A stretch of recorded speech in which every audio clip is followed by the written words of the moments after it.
Bonjour chers écouteurs, je m'appelle Marc Alby, je suis l'animateur du podcast Bocalship sur le thème de vivre de manière simple, fluide et organique. Donc je vais à la rencontre et j'interviewe des personnes qui sont membres de mon quotidien ou des rencontres qui se présentent à moi. Une semaine sur deux, je vous partage un épisode entre 20 et 40 minutes, 50 minutes, ça dépend, c'est moins d'une heure souvent. C'est un peu organique, justement. Et aujourd'hui, je vous propose de découvrir un épisode enregistré avec Mathilde, à Suresnes, dans le 92. Et je vous souhaite une agréable écoute. Bienvenue dans le podcast Bocalship. Merci. Tu es la 6e invitée. Et c'est un épisode qu'on enregistre le jour de sa publication parce que nous sommes le 24 avril 2022, un dimanche. Nous sommes au studio de Grand-Mère Stein à Suresnes. Ouais. Le fameux musée. Et je sais pas quelle heure il est, j'ai pas regardé.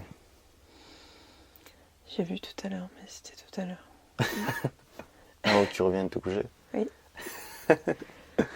Il devait être quoi, 8h30? Il était 7h44. Ah oui. Ah, mais depuis, je pense qu'il y a du temps qui est passé. Et oui, Ouais. c'est le principe du temps. Il passe. Là, tu fort.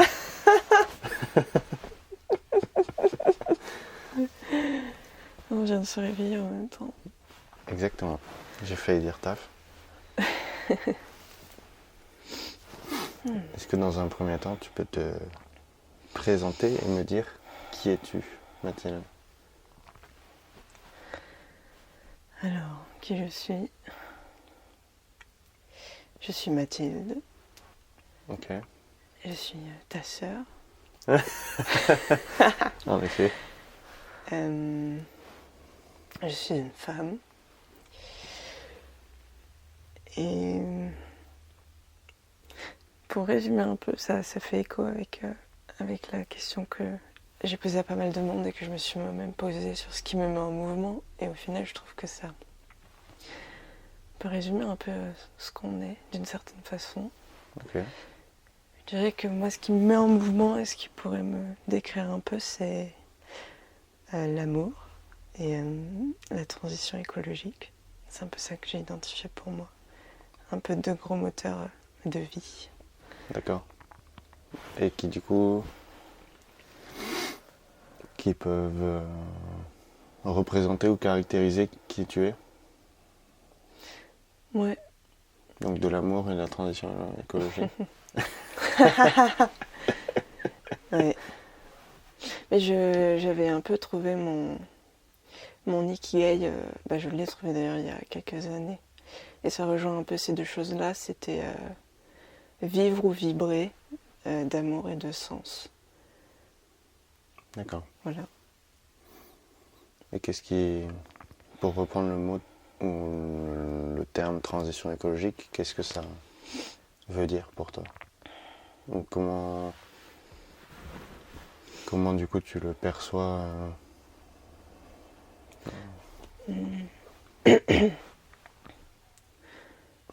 J'ai du mal, on m'a posé cette question au fort, à Fort Récup. Dom il m'a posé cette question. Oui, je crois que j'avais entendu. J'étais là, ah.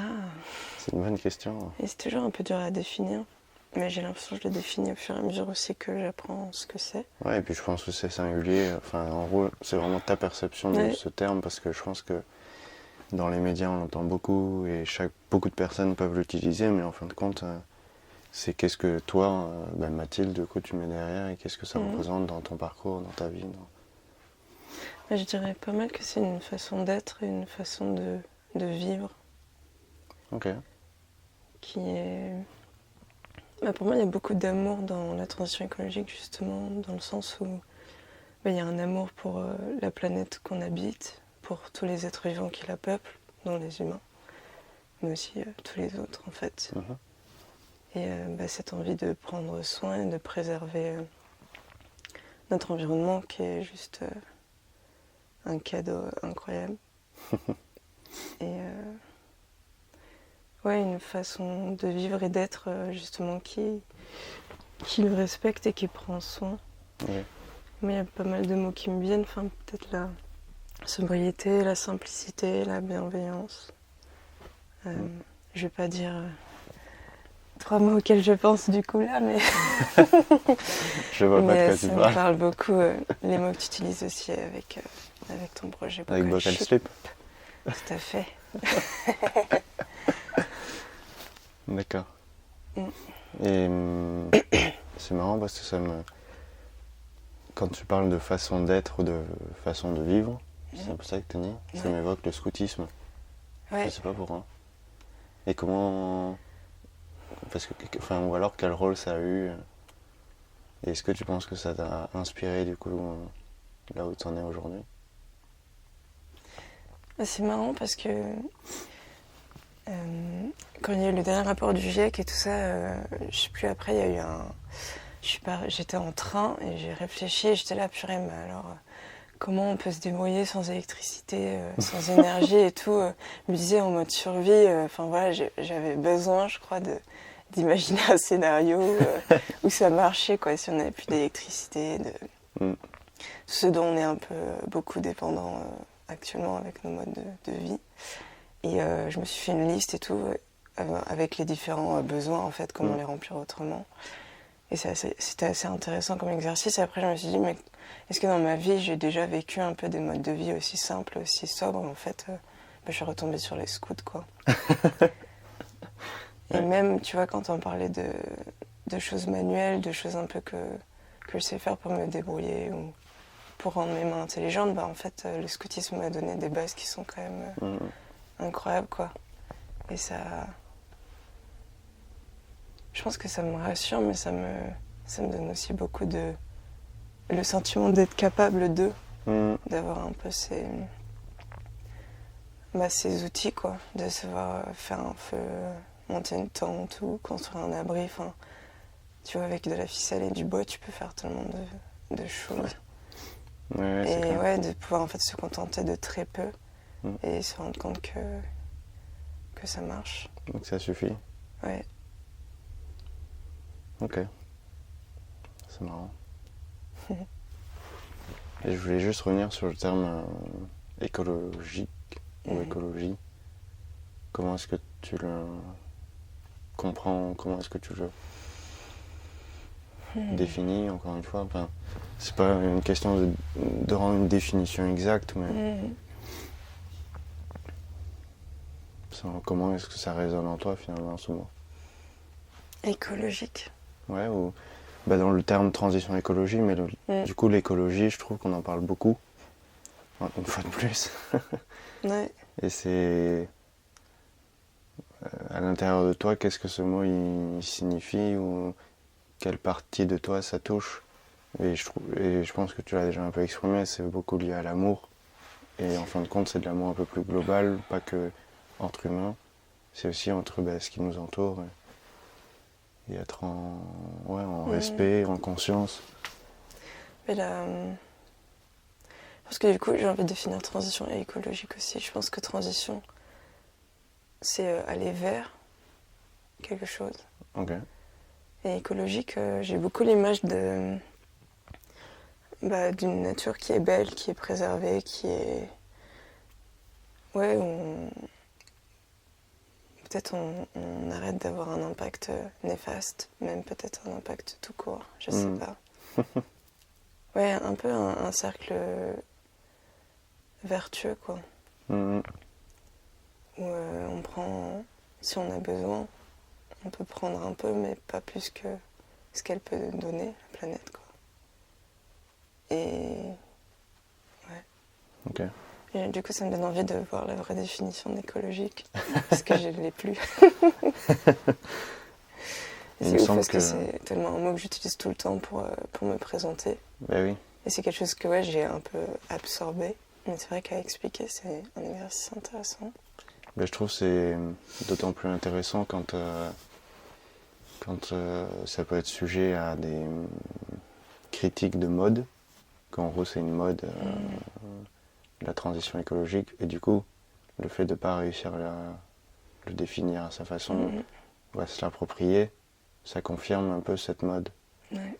Parce que c'est comme si tu utilisais un terme lambda qui est dit à H24 et qu'en fait tu le personnalises pas, ou en fait tu le... Ouais, carrément. Donc c'est un peu peut-être... c'est pas que ça perde sa crédibilité, mais d'une certaine manière ça rend le discours un peu moins percutant peut-être, je sais pas. Ok. Bah, il y a moins de sens, sans doute.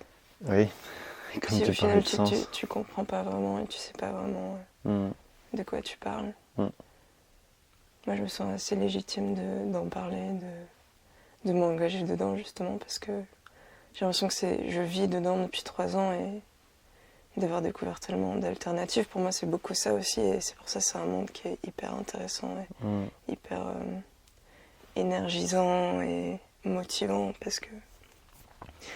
Mais du coup ouais, ça donne envie, moi ça me donne envie d'en parler, de l'avoir découvert. Quoi. Et comment tu le manifestes ou tu l'ancres au quotidien? En fait, parce que là on a beaucoup parlé des termes et de la façon d'être ou de penser peut-être, mais comment au quotidien d'agir. Ouais, finalement, est-ce que tu peux le concrétiser ou nous l'exprimer de manière concrète? En quoi est-ce que ça consiste Eh ben, c'est vers là que...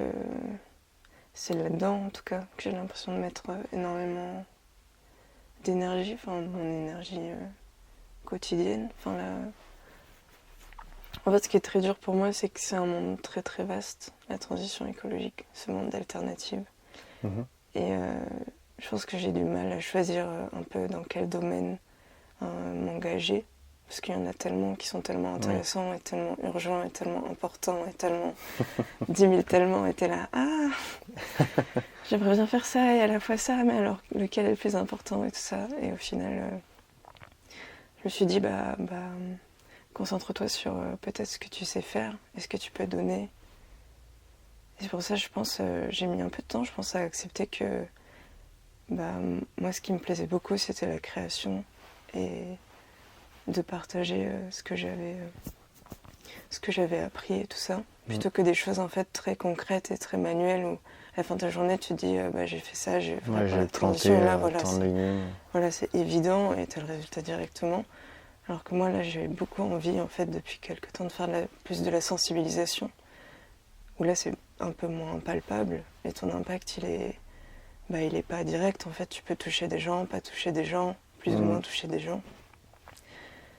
Et du coup, j'ai créé la chaîne YouTube parce que c'est un média qui me parle beaucoup, comme c'est de la création vidéo et raconter des histoires au final.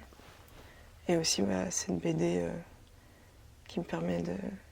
J'aimerais en tout cas aller à la rencontre de plein d'acteurs et leur présenter cet outil-là qui peut leur être utile.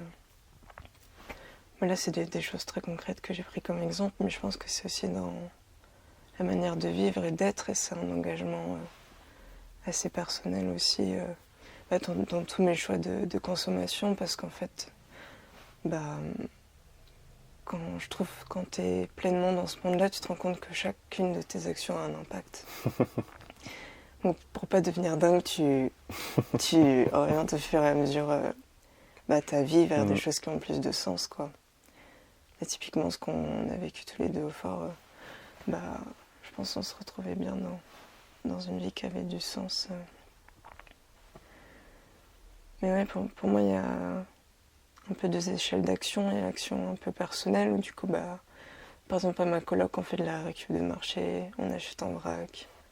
Je me déplace en vélo, enfin voilà, tout ce que je peux faire en fait personnellement, et encore, je fais pas encore tout. J'achète des vêtements, des fripes, quand j'en ai besoin. Si je l'achète, j'essaye que ce soit plus des investissements que consommation usage unique. Ouais, je comprends. Ça m'inspire beaucoup, ça, chez toi aussi. Voilà, il y a cette action perso et l'action collective où justement, moi, c'est mon action collective, c'est justement la sensibilisation et la rencontre. En tout cas, en ce moment, c'est ça en ce moment, ça se trouve Ouais, ça peut dans être quelques mois, je serai là, ouais, bon, maintenant, maintenant je fais Ok. autre chose. Ou peut-être sur un emploi un peu cadré qui me plaira. Là, j'ai beaucoup envie de liberté, d'indépendance, mais je suis beaucoup dans...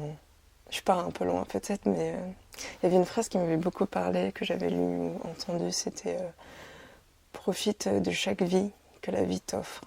Et parfois, en fait, de juste se redire ça, t'es là, ok, bah c'est ok si là, je suis en freestyle, ou je mène une vie d'artiste, ou j'ai pas de revenus. Ou... Tu te dis, en fait, bah, profite à fond et puis on verra, quoi. Et ça aide pas mal à relativiser, j'aime beaucoup. Bon, est-ce que ça répond à ta question? Ouais. Non, c'est intéressant. C'était un voyage de t'écouter. Oui. Très cool. Et qu'est-ce que t'évoques les mots simples, fluides et organiques, Mathilde?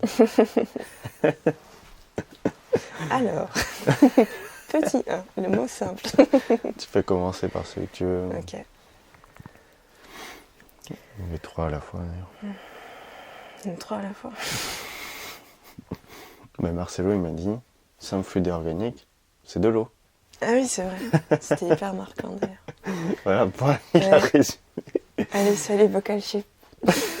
T'es de l'eau. Des oies. C'est ça. Trop fort. Mm. Hmm. Bah, je pense que simplicité, je le lis beaucoup à fluide, enfin, parce qu'on en a aussi beaucoup parlé. Oui. Et du coup, j'ai peut-être commencé par fluide, la fluidité. Je le vois beaucoup comme... moi, j'ai fait pas mal de développement personnel pour un peu apprendre à me connaître sur les émotions, les besoins, même aller soigner des blessures internes et tout ça. Pour moi, la fluidité, c'est beaucoup ce qu'on a dit. Je pense que c'est toi qui l'as dit. Tu disais que si c'est pas fluide à l'intérieur de moi, c'est pas fluide avec les autres. Ou alors c'est une fluidité avec les autres qui est sans doute d'apparence. Enfin, du coup, c'est ce que j'ai l'impression de moi. Et du coup, ouais, je vois beaucoup maintenant cette fluidité comme un flux énergétique en soi. Et ouais, c'est un peu ça que je visionne. Et moi, ça me donne envie d'accorder de l'importance en fait aux nœuds qui peuvent se créer. Et, Dans ce flux. ouais, c'est ça. Parce qu'au final, on peut avoir plein de nœuds à plein de moments dans la journée, dans la semaine, qui se créent et au final perturber le flux. Donc cette fluidité, c'est pas mal ça qui me parle. Donc tu la ressens au quotidien à travers... Ouais, bah là, de l'avoir expérimenté avec toi, comme on en a pas mal parlé ces 2 semaines, c'est quelque chose que j'ai envie de ressentir et d'expérimenter, de me sentir énergisée dans tout mon corps et il n'y a pas de nœud, il n'y a pas d'émotions que j'ai gardées. Ouais. J'ai vécu mes émotions à fond, je me suis pas... Tu les as exprimées aussi quand on avait besoin. Ouais, je m'affirme quand j'en ai besoin. On peut tous... Du coup, pour moi, du coup, ça amène à la simplicité, en fait, si c'est fluide en toi et que ça... Pour moi, du coup, la fluidité entraîne un mouvement et des choses qui sont sains, c'est pas le bon mot, mais... Ouais, j'ai pensé à scène aussi quand t'as commencé. Ouais, mais attends, quel mot ça pourrait être? Si ton énergie intérieure, elle est fluide et elle circule à fond, elle est trop bien. Pour moi, c'est évident que du coup, tu te laisses porter, en fait. Okay. Et c'est une notion de simplicité que je lis aussi pas mal à un état où tu es à la sérénité, peut-être. Ouais, ça me parle. Ouais, la sérénité qui... Ouais, je pense que je vois beaucoup la simplicité comme... quelque chose qui vient de... de ton état mental qui est serein, qui est reposé. Parce qu'en fait, en soi, j'ai l'impression que les choses elles sont plutôt simples. Et que moi, c'est mon mental qui parfois complexifie et complique, pardon, à fond, quoi. Oui. Et si tu fais un pas de côté, tu te dis, mais Calme-toi. en fait, c'est simple. Enfin, tu vois, si tu constates le truc, t'es là. Mais non, mais en fait, c'est simple. Pourquoi je fais des tours dans ma tête infernaux? Oui. Est-ce que c'est un peu... Je l'exprime souvent, moi, avec le mot ego, finalement. Et la vitre que j'ai dessinée, c'était un peu ça, quoi. C'était mon ego, mais du coup, c'est lié au mental, d'où le cerveau aussi en plein milieu de la vitre. Ouais. Et c'était, ça part dans tous les sens, alors que si tu fais un pas de côté, en fait, tranquille, quoi. T'es en forme, tu bois de l'eau, tu peux manger, t'es en bonne santé. Et juste à calmer ça ou à... Ouais. Ouais, à l'apaiser, donc la forme de sérénité, ça me parle aussi pas mal. C'est un état assez calme, quoi. Ouais, pour moi, ça rejoint beaucoup le bien-être. Cette notion de simplicité, de fluidité. Parce que moi, je pense que j'ai du mal à voir ça quand, justement, il y a des choses qui m'impactent négativement ou ça va pas trop, quoi. Ouais, pour moi, c'est très lié à un état de bien-être et de sérénité, c'est pas mal comme mot. Et j'ai essayé de côté organique. Désolée, organique. Je crois que cette nuit, à un moment, j'ai dû rêver qu'on faisait le podcast, je sais pas, j'étais là. Non, j'ai commencé à définir organique à un moment dans la nuit. C'est drôle. Et je sais pas pourquoi ça m'a fait penser, il me semble, hein, si je dis pas de bêtises, à des choses carbonées. Enfin, tu vois, très scientifique, très. Ouais. En fait, réel, parce que je crois que c'est ça. Des Scientifiquement. choses carbonées, tu vois. Ouais, quelque chose, tu sais, la matière organique, c'est. Dans ton sol, c'est un peu tout ce qui est carboné qui va nourrir D'accord. ta plante et tout ça. Ouais, c'est un terme que j'ai beaucoup entendu dans mes études. J'imagine. Et à la fois, tu vois, je me disais, mais du coup, est-ce qu'on exclut toutes les matières qui sont pas carbonées? Je trouvais ça pas cool. Du coup, organique, ça me fait beaucoup... j'ai un peu le côté naturel ou authentique qui me vient. Parce que je pense pas mal à la nature, en fait, et aux animaux. Ou même aux humains, en fait. Ça me fait pas mal penser à quelque chose d'organique. En fait, c'est un peu lié pour moi à ce que tu vois. Et ouais, cette idée d'authenticité où il n'y a pas une idée de perfection, ça a été créé. Et comment dire? Tu vois, je pense à la nature, aux animaux, aux humains, tout être vivant. Il n'y a pas cette notion de perfection. Il y a cette notion de contentation, d'authenticité et de création naturelle, je sais pas trop. Ouais, c'est là, comme c'est. Et avec ses défauts points, et en fait, ses qualités. Il n'y a pas plus à... On se contente de ça et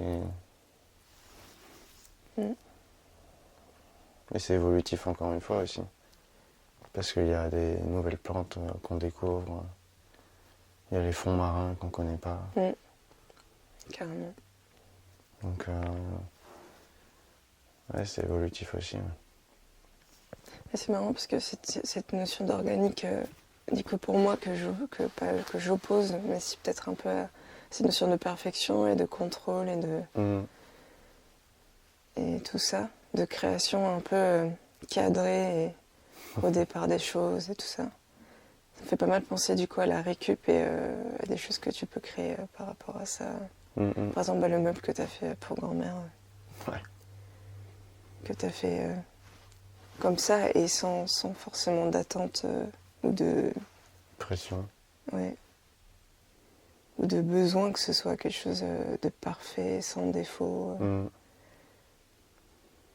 Parce que... ouais, c'est pas... Comment dire? Si tu regardes dans ce que nous offre la planète ou la nature et tout ça, il n'y a pas grand-chose de parfait. Mais je pense que c'est là aussi où est la beauté, quoi. Et c'est peut-être, tu vois, quand les iris là, sont sortis récemment devant la casemate, mais je trouve ça parfait. Comme fleur. Ouais, c'est vrai. Donc la perfection... Et au final, je me dis que c'est une conception humaine, en fait, juste. Bah, c'est ça, en fait. Bah ouais, peut-être qu'elle est déjà là. Ouais. Et qu'on se l'est appropriée avec notre, justement, mental, ego. Et qu'on a voulu reproduire cette perfection qui est déjà existante. Avec nos mains et notre cerveau. Donc en détruisant ce qui était existant pour montrer aux autres qu'on était capable de le produire nous-mêmes, de le fabriquer. Ouais.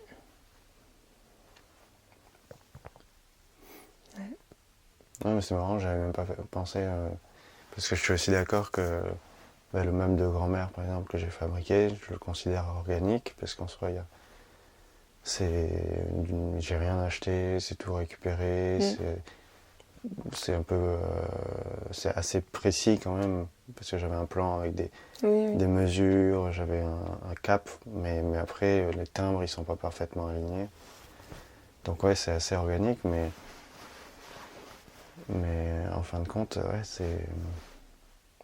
c'était déjà là. Ouais,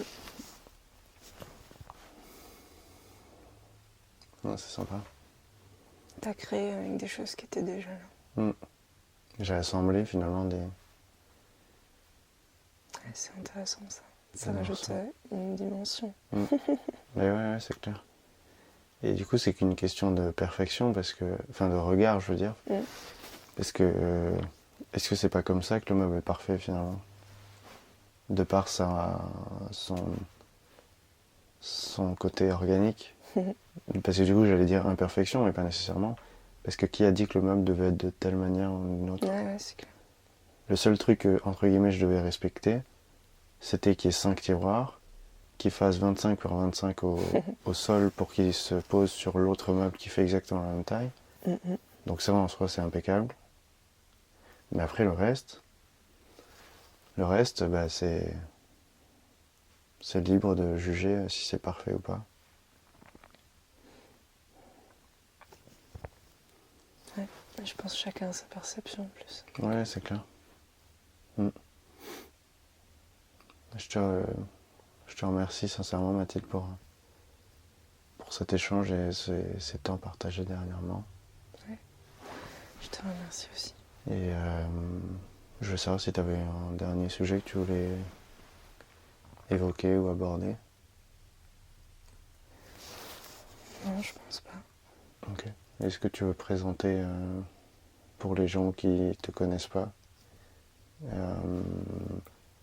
le terme que tu as choisi pour exprimer l'amour et la transition écologique? Ah oui. Parce que tu as parlé vous pouvez me retrouver. Oui, parce qu'en fait, tu as parlé de la chaîne YouTube, de ta BD, etc. Vrai. Mais quel profil utilises-tu?